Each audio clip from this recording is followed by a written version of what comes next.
গত ৫ মে আমাদের ধর্মনগরে আমাদের কাউন্সিলর শ্রী রাহুল কিশোর রায়ের একটি অকাল প্রয়াণ হয় এবং একটি মর্মান্তিক দুর্ঘটনা আমি বলবো।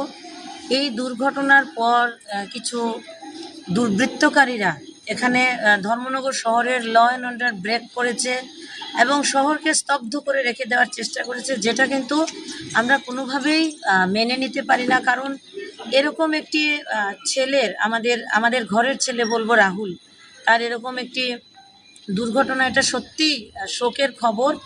আর সেটা আমরা অবশ্যই চাইবো, যদি এই রাহুলের মৃত্যুটা আমরা কোনোভাবেই মেনে নিতে পারি না। রাহুল যেন আজকে যেভাবে উপরে চলে গেছে, সে যাতে ভালো থাকে, তার পরিবার যাতে ভালো থাকে, সেই কামনা আমি করছি। কিন্তু এরপর আমি আজকে এখানে আসার কারণ হচ্ছে যে এই রাহুলের মৃত্যুকে ঘিরে কিছু কতিপয় লোক, কিছু কতিপয় মিডিয়ারেরাও আমি বলবো যে এরা কি করছেন, আমার বিরুদ্ধে সরাসরি অভিযোগ করছেন যে আমি নাকি যে এই রাহুল কিশোর রায়ের মৃত্যুর পেছনে আমার হাত আছে। এবং আজকে এখানে এসেছি একজন বিশ্বজিৎ দে নামে একজন ব্যক্তি, যিনি তার ফেসবুকে উনি পোস্ট করেছেন যে মুখ্যমন্ত্রীর নির্দেশ না মানার জন্য পুলিশকে নাকি আমি ধমকাচ্ছি।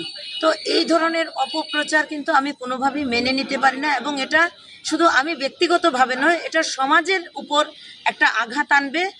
যে এ ধরনের কথা আমরা ভাবতেই পারি না। মুখ্যমন্ত্রী যে সমস্ত সিদ্ধান্ত